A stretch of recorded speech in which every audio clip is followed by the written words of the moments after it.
Ladies and gentlemen, good afternoon. You are listening to Source of Information. My name is Gilbert Franklin. You could always reach me at 954 667 4885.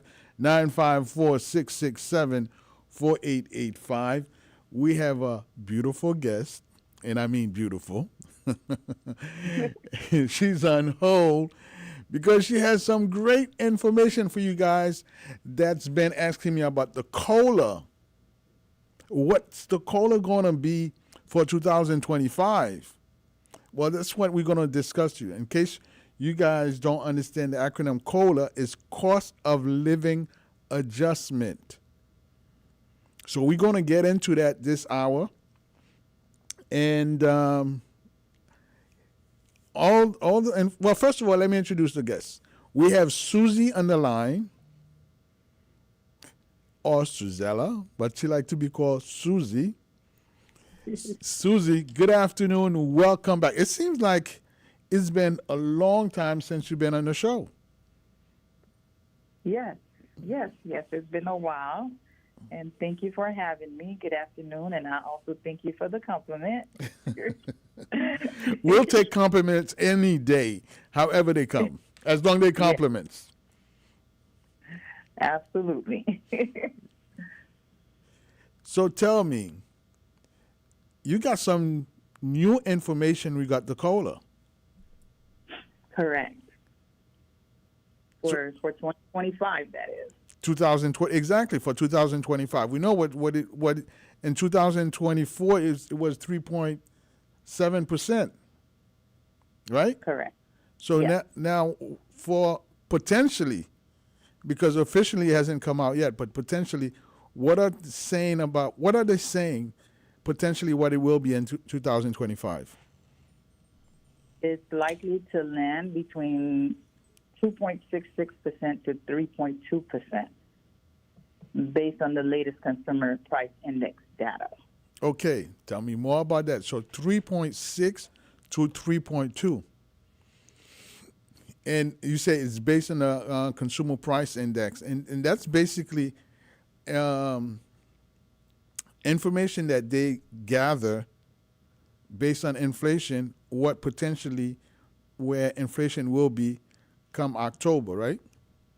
That is correct. So elaborate a bit on that for me.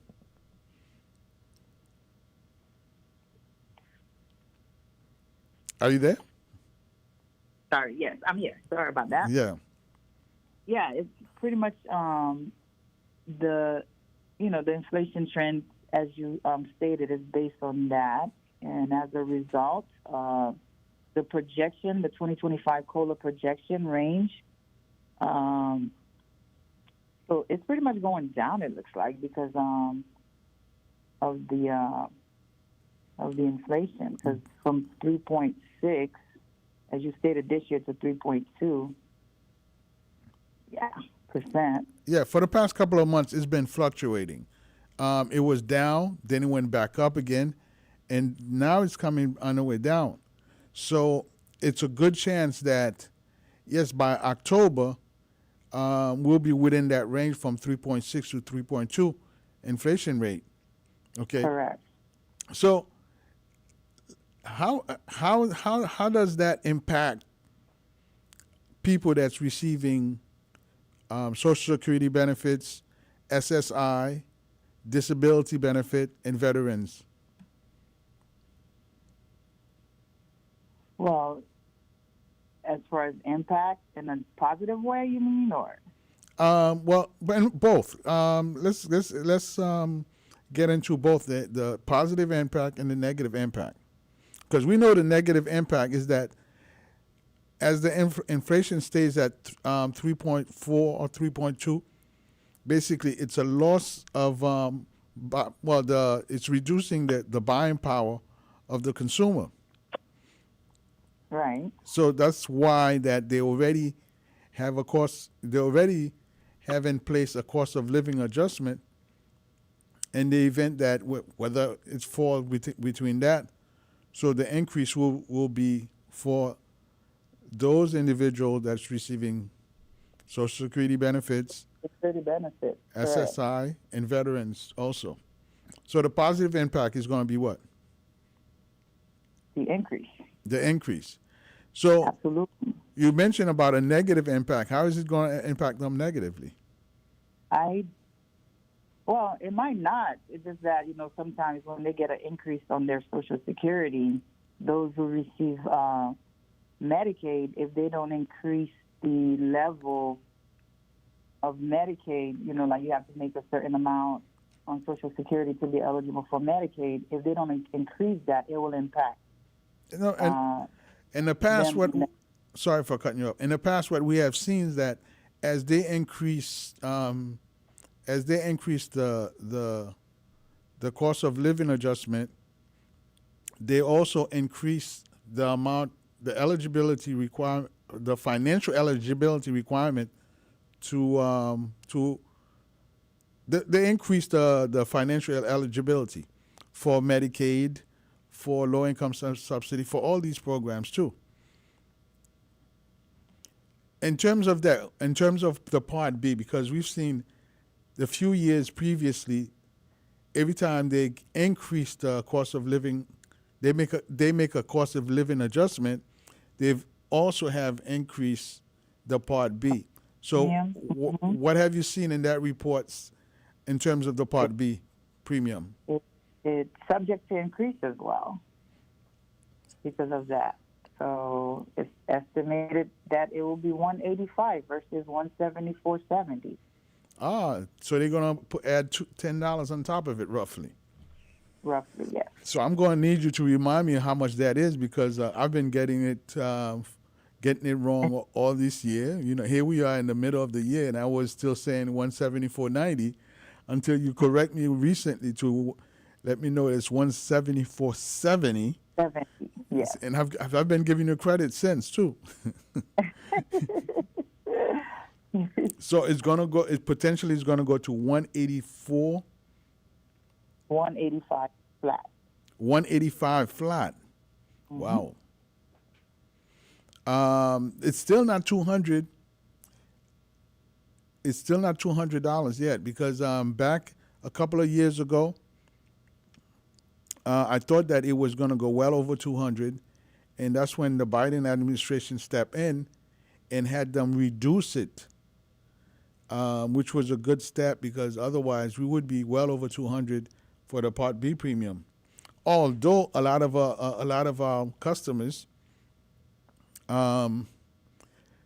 because they are eligible for Medicaid, they don't pay the Part B premium. That is correct. Mm-hmm. And what do we do? I'm going to let you step in. What do we do to prevent that? To prevent paying the Part B? Yeah. They're they have to apply for Medicaid through the Children and Family. Right. So they have to basically have their income has to be a certain amount to be eligible. So Medicaid is for low income, Exactly. A lot of people don't understand that the Medicaid program, it's an income-based program, so you have to be making or receiving a certain amount. I think for Q1 is $1,650 for you to be eligible for Q1, whereas Q1 they only pay the Part B premium as opposed to Medicaid, full Medicaid, and Slim B. So, of course, in the office, we take care of those. We do the application for them, and they reap the benefit. Yeah, and it helps them because imagine their little Social Security that they receive, and on top of it, they take in this amount out of it. So basically, by applying for the Medicaid, they'll put that back towards their social. They don't have to pay that Part B premium. So that's a good opportunity for someone to see if they qualify for Medicaid by coming here to CARMAX and apply for Medicaid. And a lot of people don't know if they eligible, and they are. And right now at CARMAX, we do have someone that's dedicated just for that. You could walk off the street, and they will apply for you for Medicaid, for food stamp, for QMB, which is the part of Medicaid that paid for the Part B premium for you, and all the co-payment and all the co-insurance. So take an opportunity at that. You guys could always call Suzella or Susie. What's your phone number? 754-236-4994. So 754-236-4994. 754-236-4994. See, she gave you guys her number, but she hasn't given it to me yet, so I'm jealous. I'm very jealous. So take advantage of that. Take advantage of it. You guys could always contact her, and she'll be more than happy to help you with the process. Normally, you at the office every Wednesday, right? Yes, I'm here every Wednesday at the office. So every Wednesday, you guys could meet. Call Suzella on her phone number. Again, the number is 754-236-4994, right? That is correct. My memory is still good. So 754-236-4994. You guys could reach Suzella, call her, schedule an appointment for you to meet her at the office, and she will help you guys with, in terms of putting you in the right direction, which plan to apply for, and we also she also is going to help you guys with applying for Social Security, right? That is true. Yes, I could assist with that as well. So if you're turning 65, there's no reason.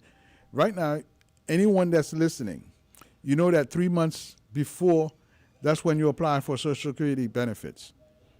So you not only you have myself, you have Suzella there to help you, but call her at 754-236-4994. Set up an appointment on Wednesday if you want to come in on Wednesday. If you haven't been to the office, once you enter the location at 4300 West Broward Boulevard in Plantation, Florida, and anybody you ask for at the front desk will direct you to where Suzella is. So let's get back to the cost of living adjustment. That's very interesting that already they already have an idea where it's going to land in terms of that cost of living adjustment.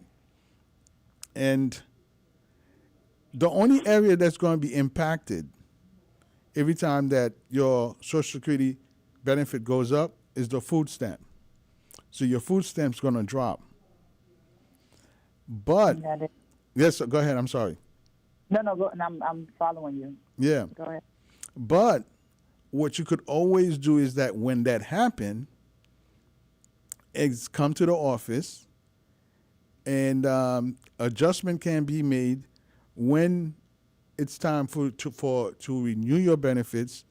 Then those adjustments could be made to get your food stamp amount back to a certain level. Because remember, every time that right now, for example, your rent is extremely high, electricity is high, because the truck that it takes to transport the gasoline to the plant is high. So all those is coming right back to you. So you have to, when you sit down with your representative, you got to let them know that, yes, the electric bill is very high. Your rent is high. So we could put that information in. That way, when they review the information, so they'll increase your food stamp amount back up again. Make sense? That makes perfect sense. It goes up. Houses, everything. Now, in terms of low income subsidy, um, you also can help with the low income subsidy also, right? Which is help with prescription drugs application. Yes. Tell me a little bit more about that. Well, the low income subsidy is another source that Medicare recipients could be eligible for based on their income as well. So some people are not eligible for Medicaid, but they could be eligible for low income subsidy, and that low income subsidy helped them towards their Part D prescription drug cost, premium, and deductible. Meaning that during some Medicare, some seniors have expensive medications that they're taking. During the year, they may get to where they reach the coverage gap, where they have to pay more on their prescription drug costs. So what the extra help will do is allow them to not pay that high copay. They will have a flat low copay to pay on that medication. There won't be any coverage gap for them as well. So it's a help towards your medication costs. The coverage gap. Tell me a little bit about the coverage gap. The coverage gap is when your total drug cost, meaning that not your copay, what you pay towards, not the copay that you paying towards your medication, the actual cost of that medicine. Okay. When it adds, during the year, when the total drug costs add up to a certain amount, I believe this year, if it add up to 5,000 and change, that's when you get to the coverage gap. So if your medication adds up to that amount, you get to the coverage gap. And while in the coverage gap, you're responsible for paying 25% of that drug cost. So when you with that medication in the beginning, you were probably paying a copay of $35, $45 copay, or $5 copay. So, and that drug itself could cost $1,000, right? But however, you were paying $5 or $35, whatever your copay was in the beginning, you're paying that.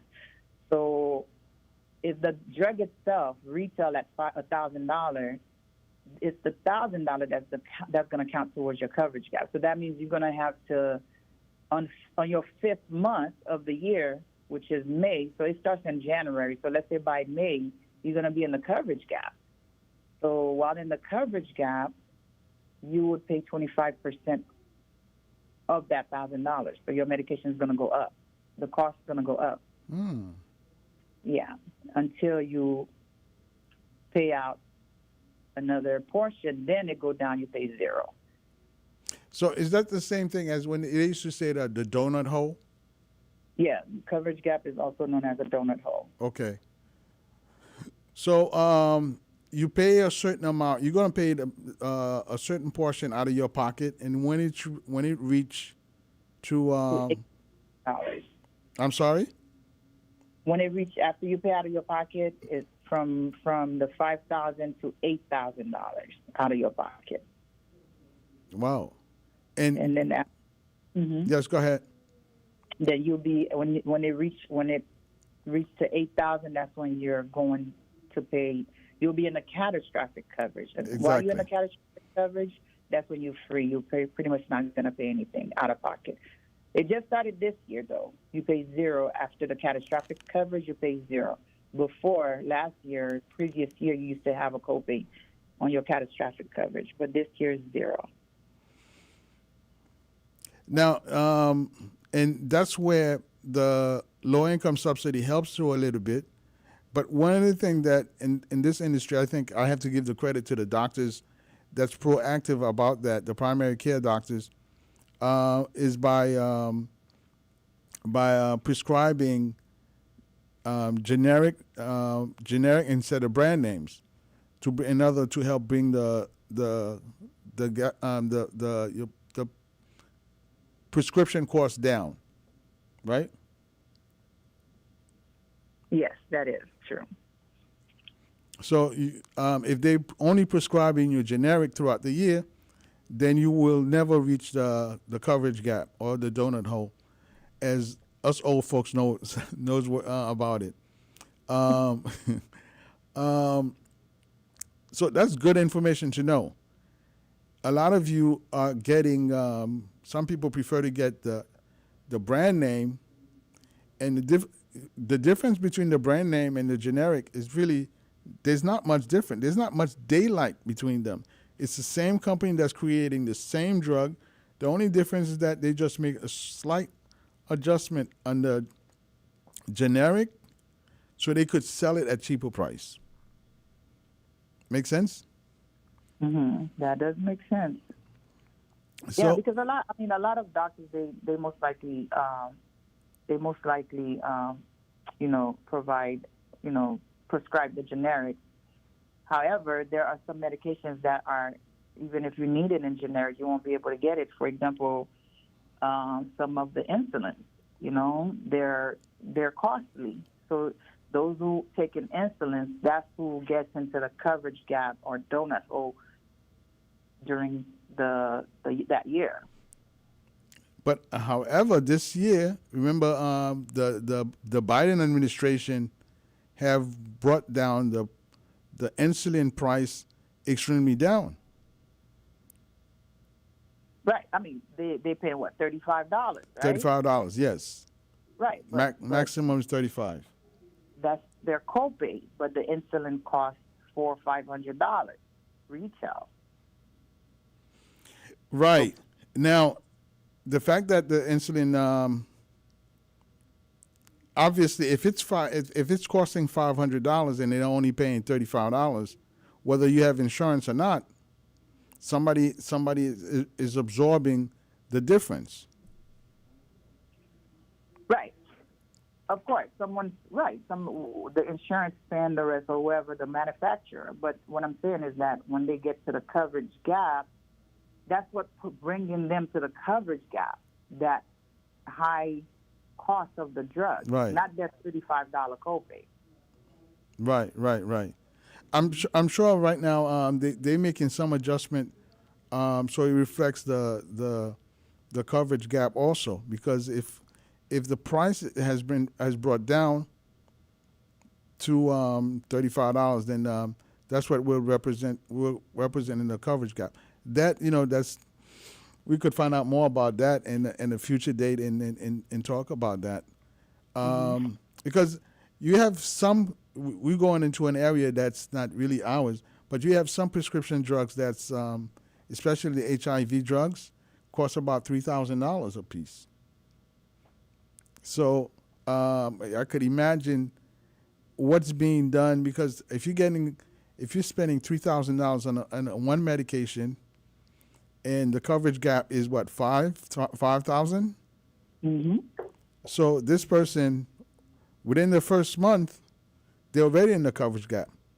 Pretty much within the first month and a half. But I believe those people get some type of assistance from outside of Medicare world, some like a different type of assistance for that particular medication, if I'm not mistaken. They do. They actually they have an additional card from Medicaid that will subsidize some of those medication for them.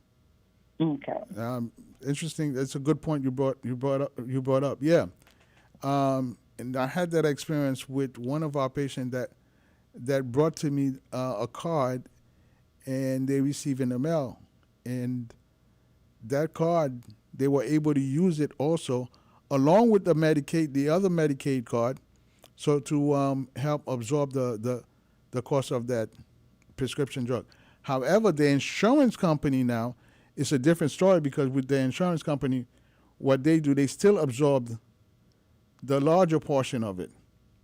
So a lot of you guys who's under a Medicare Advantage plan, so when we get a report, prescription drug report on each patient, and the patient that's is HIV positive, that's getting that drug, normally they're on the top of the list because the prescription drug cost is extremely high. So I know what is the plan that you represent. What are they doing to combat these costs? Do you know? What is the what? I'm sorry, repeat that. The plans. I know you represent different Medicare Advantage plan. So do they talk to you, or are you aware anything that they're doing to combat those costs in terms of the medication for HIVs?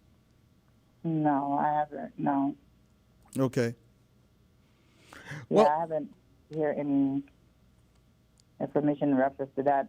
I mean, anyone that I've heard with that taking those type of medications, they use some outside source to get that particular prescription. and of course, we could always apply for Medicaid for them if they don't have Medicaid to help absorb those costs too. That is true. And that's why you guys have Susie to again help you guys with that. You guys could always reach her. She's always at the office on Wednesdays. Sometimes she has to remind me that it's Wednesday.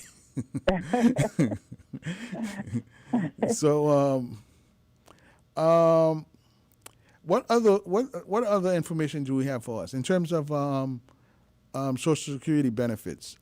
We know that 3 months ahead, 3 months before you turn 65, you have to apply for your Medicare. Your Medicare, correct. So, it's I could assist with that. Sometimes going to Social Security and apply if it's the, nuisance. So it's better to have a sit down with someone where, you can apply for that, your Medicare online and so forth and wait for your card to come in. So I know if I'm not mistaken, if you could quote me on that, if you're receiving Social Security benefit early, your Medicare card comes to you automatic. Exactly. Okay, so but if you're not, if you're not yet receiving your benefit, you have to apply on your own. So they give you a time window to do that. So 3 months or 3 months prior to you turning 65, it's always good to apply for your Medicare, so that you could get your card early, and you don't have to, so that you won't face any late enrollment penalty and stuff if there's a delay. What's the late enrollment penalty if you don't apply before by the age of 65? You said what's the amount? Yeah, the enrollment penalty, because there's a lot of people that procrastinate. They say, "Well, I have time," and then they end up turning 66, 67, and they still haven't applied for Medicare. So, what's the enrollment penalty for that? So they'll actually pay an extra 10% for each year they have not signed up. Some people, it all depends. I mean, if the time frame that they give you, if you have not applied, then you're gonna accrue 10% penalty. That's a lifetime penalty, by the way. Yeah, it is. Explain to me what that. For those of us who don't know what you mean by a lifetime penalty, let's break it down for the novice that's listening to us right now. Basically, lifetime for as long as you're living on Earth. Take that penalty. Exactly. I just wanted you to bring that point straight across, because when we say lifetime nonchalant, it's kind of sometimes went straight over people's head, but actually, and I like to break it down even further. If you're getting $1,000 from your Social Security benefits, that 10% represent $100 that's coming off your $1,000. Now it brings it down to $900. And if they're taking the premium part B from there, and you don't have a better idea to apply for, or to go somewhere to apply for Medicaid for you to pay the premium part B, there's more money coming from there. And at the end of the day, you're going, why am I getting less money than I was promised? Those are the reason. So 3 months before, make sure it's not costing you anything. If you call Susie, if you call me, we'll do the application for you. We'll send it in. You could call me at 954-667-4885, 954-667-4885, and you could call Susie on 754-236-4994. I didn't hear that. Huh? Say it again for me. 754-236-4994. So did you guys hear this? 754-236-4994, 754-236-4994. She's going to be here on a regular basis. And those of you who was not able to get that number, you could always call me. I'll provide it to you. And sometime it's forget about asking for the following question. Do you guys work on Saturdays? No. We don't work on Saturday or Sunday. So it's during the week that you make an appointment with us. You come in the office and we'll file for you right there in the office. It's better that you do it, as Susie mentioned, 3 months prior. And the main reason behind it that you got to give Social Security time to process your application. And you Right. want, yeah, I'm sorry, go ahead. Right. You have to give them time because sometimes there are additional information that's needed and so forth that, it may take time. Some people, it automatically go through, but sometimes Social Security delayed the process because they're asking for more information. And another thing is also, of course, you do it 3 months prior to you turning 65 and 3 months after, so you don't get you have up to 3 months after to not get a penalty. However, some people still working and have insurance through their job. Okay, that's very important. Like if you have insurance through your job and still working, you still have to verify with your job if that plan that you have through them is creditable to Medicare. It has to be creditable. Ah, very good point. If it's not creditable, Medicare will not recognize it as being as good as theirs. If it's not as good as what they want you to have, you still have to enroll in Part B. Oh, that's a good point because, I'm learning something from you today. Yes. So really, so it has to be compatible with the plan, with Medicare, in order for them to recognize it. So a lot of you say that you already have a plan on your job or you have insurance from your job. We have to do more digging now moving forward to make sure that that it is compatible. One of the things that Susie that I have done in the past is, without knowing that information, that specific information, is I just tell everyone, make sure if you don't apply for the Part B, make sure at the very least you apply for Part A. So when you're going to get the full retirement benefit, when you're going to get your retirement benefit at the retirement age, then you could apply at the same time. We'll do the application and add the Part B in there for you. And that way you will not get penalized. Right, as long as the insurance that you had prior is as good as Medicare. Exactly. So that's one thing we have to do. We have to make sure the insurance that we have prior is compatible with Medicare. We're going to take a short break. We're going to return in a few minutes to allow Susie to get a drink of water or something. So we'll be back shortly. You're listening to Source of Information.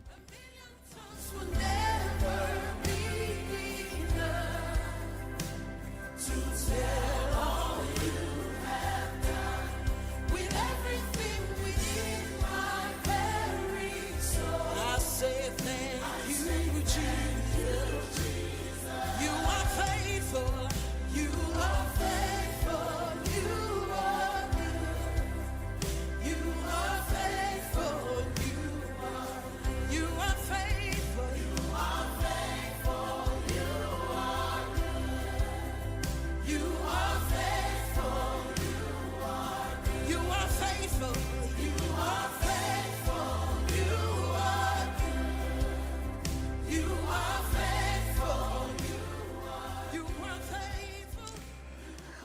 Listen, we're going to open the line. If you guys have any question, obviously there's a lot of great information that's coming out today. And if you have any question, whether you want to ask a question in Creole or English, we're going to open the line. We'll answer you in Creole and we'll translate for our listeners who are listening in English. So call now at 305-945-1580, 305-945-1580. We still have Susie on the line. By the way, Susie, that's the name of my sister. So should I call you Sister Susie? Yes, you could.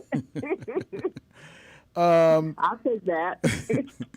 So Susie has a lot of information. In fact, I learned something new today regarding having a compatible plan from your job. We know, by the way, Obamacare. Once you turn 65, Obamacare is no longer will automatically disenroll you. So great conversation. So if you have any question, call now 305-945-1580, 305-945-1580. By the way, we are streaming live on YouTube and Facebook. So go on. Here's the information right above my head, right there. WSRF. You see it right there? 1580 AM. Go on YouTube or Facebook. If you go on YouTube, make sure you subscribe. The more people subscribe, the more listeners we get. And you guys could share it with a friend, share it with a family member. Actually, as I'm talking right now, Susie's doing just that. Right? Susie, are you still there? Yes, I'm sorry. I didn't lose you, right? Huh? I didn't lose you. I was telling everyone that's listening right now, we are streaming live at this moment on YouTube and Facebook. So go on YouTube, WSRF 1580 AM, and you will see my picture. Click on it, subscribe. There's a black button in the bottom that says subscribe. Subscribe, and every time that we are on the air, you will automatically receive the show. And what that does is allow you to, at your convenience, listen to the show, listen to the information that we have for you, and then you could also, that's your way of sharing that information. The information we're providing, there's not too many shows on air that's going to bring those information to you. Now, we're bringing it to you, but what we want you to do is share it. Continue to share it with a friend, because right now you have the baby boomers, and a lot of us are made part of the baby boomers generation. So we need that information. We're turning in our 60s. So we get into that type of age where we got to start getting ready, get that information ready. We don't wait until the last second for us to run and say, wait a minute, what I'm going to do? I have no idea what Medicare is. I have no idea what the direction is that I have to take. I'm getting a lot of phone calls. I'm getting a lot of mail. I'm confused. No, you don't have to be confused, because if you're listening to this show, or you have someone that's listening to this show and sharing those information with you, then you will not be in the dark. Anything you want to add, Susie? You said it all. I'm sure you got more that you want. Whatever I had in mind, you put it in there. Well, let's hear your take on it. Well, like you said, instead of being overwhelmed, because you're going to be bombarded with a bunch of calls, letters from different insurance companies and so forth. Hey, you have a point of contact to reach out to, which is either me or Gilbert. We're here to answer any questions that you may have and, make it easier for you guys. So that's my take on it. Oh, by the way, we would like to send a shout out to Renan Zum. If you're listening, I'm sure we're going to make sure that you get this show, right, Susie? Yes. We'll make sure we share it with her. Again, all joke aside, let's go to WSRF 1580 AM. You could put that information in the search box on YouTube, and you'll get the show. Same thing with Facebook. You could go on Facebook right now and see me on WSRF 1580 AM. So share it with a friend, share it with a buddy, even share it with your enemy. But share it. Make sure that you share that information so that you could get your blessing for this day. Let's talk about. Do you have an idea what's going to come in 2025 in terms of the benefits that's going to come? I know it's early. It's too early for us to know because normally we are able to discuss those benefits on October 1st. Okay. So, if you have to make a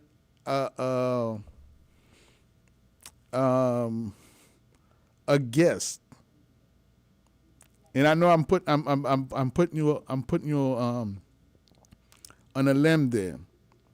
Mm-hmm. For example, there was an article a few months ago that how the fact that they merge the prescription drug, the OTC rather, the OTC course with the healthy meal plan card, how it was costing a lot of problem in the industry.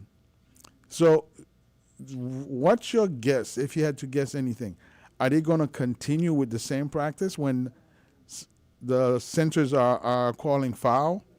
Or are they going to reduce? You think in the coming year they'll reduce the meal card and not merge it? I mean, the way the card is, although it just started, the merge came about last year, I believe. And this year it was very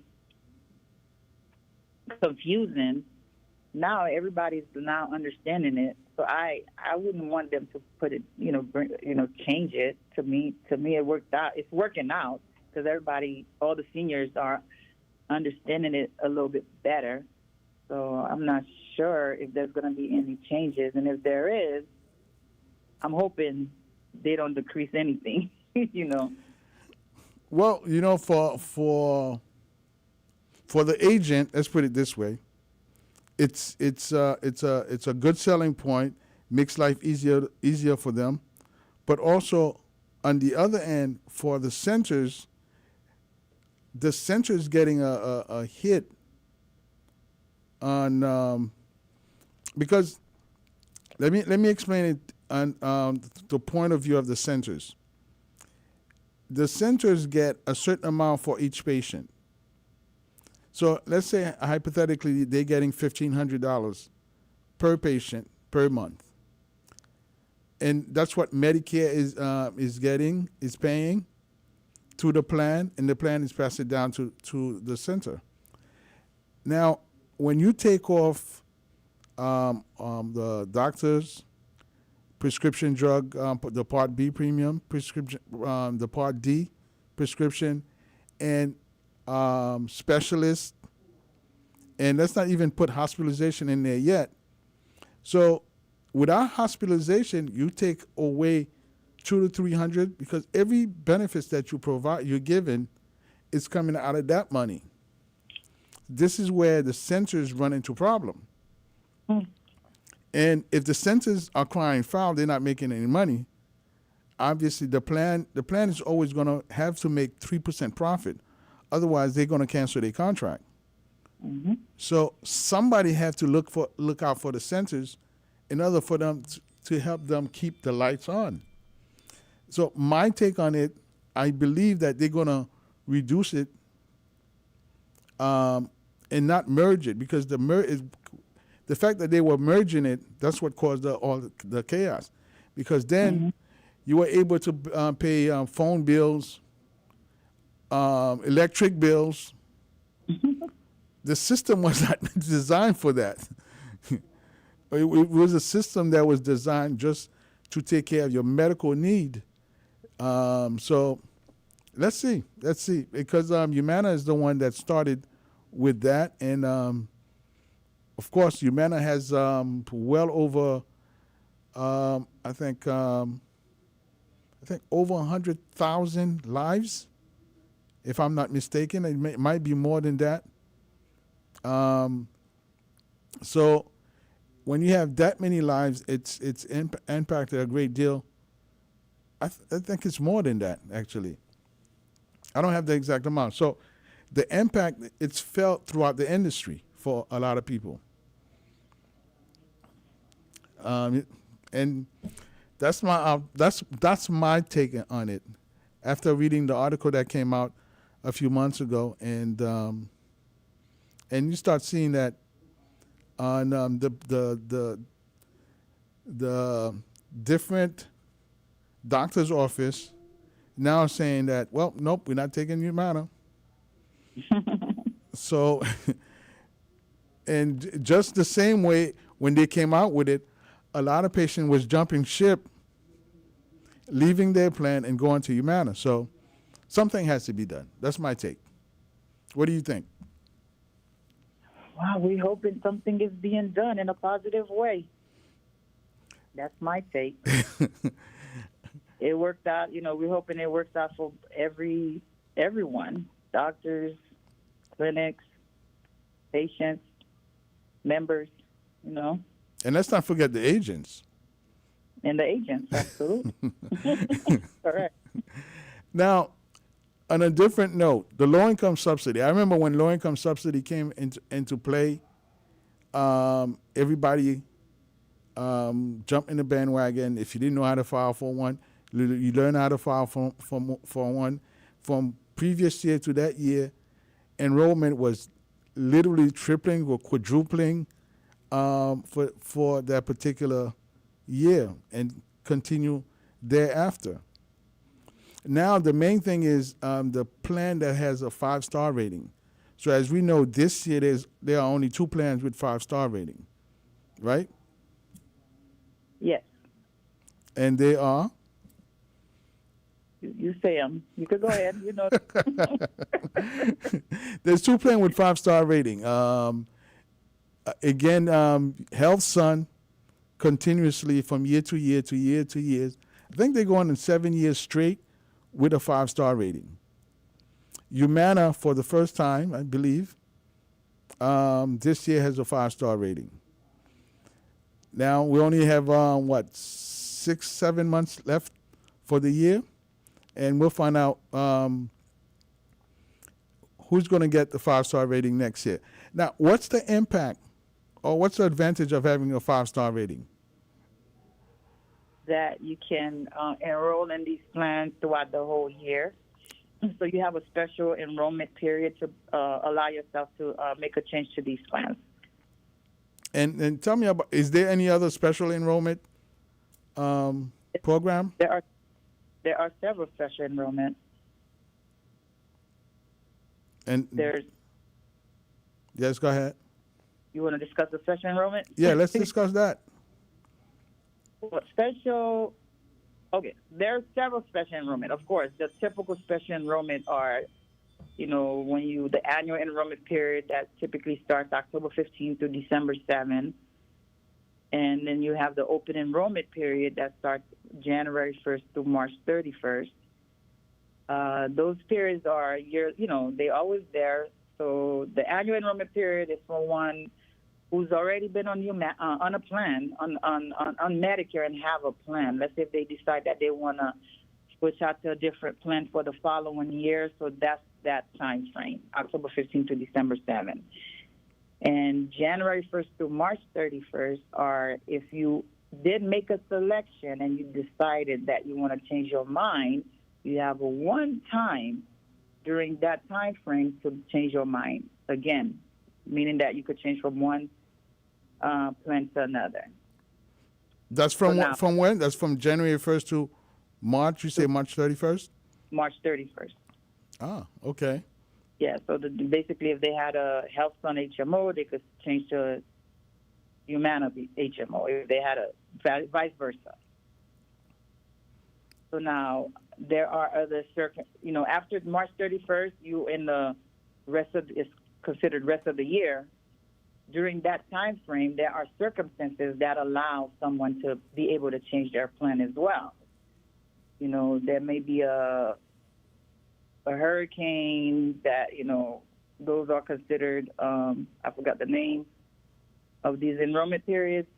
There's so many enrollment periods. Even if you think you can change your plan at a certain time of year, we could find one for you to be able to change.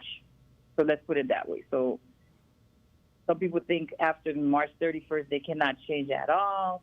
No, that's not the case. We may have something that allow you to be able to change. And then there are also special enrollment periods for those who have Medicare, Medicaid. Technically, because you have Medicaid, you're granted 4 quarters that you could change throughout the year.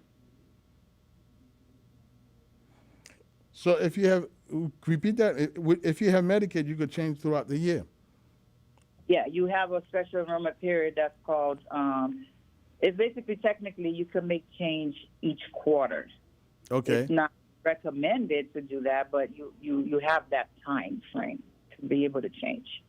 Now, I know that a few years ago they had came out with if you change your plan, then you have what, a period of time where you can't immediately change it back again. I think it's 3 months period of time. Do they still have that? You could change every month. Yeah. But those Medicare, you could have changed anytime. Then recently, I believe it may be a few years ago, it started where you could only change every 3 months. So that's the 4 quarter that you could use to make a change. So let's say if you change from one special needs plan to another in the month of February and try to change it again in March, you won't be able to. You have to wait after you have to wait for that first quarter to end to be able to change again. And I think that's done to protect the patients, because at times you have agent that comes around and was using that as a source of income by changing the patient on a monthly basis from one plan to another.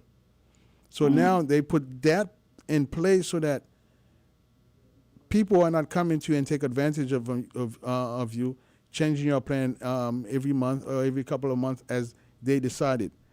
Well, our time is almost up. What's the last word you have for us for the day, Susie? Well, I'm hoping to hear those who are listening to this message today, you have a little knowledge of what we spoke about today. And if you have any questions, do not hesitate to call and ask questions. No questions are wrong questions. And the number for them to call on? 754-236-4994. Again, 754-236-4994, 754-236-4994. I love you guys. See you soon. Bye-bye. Thank you, Susie. You are.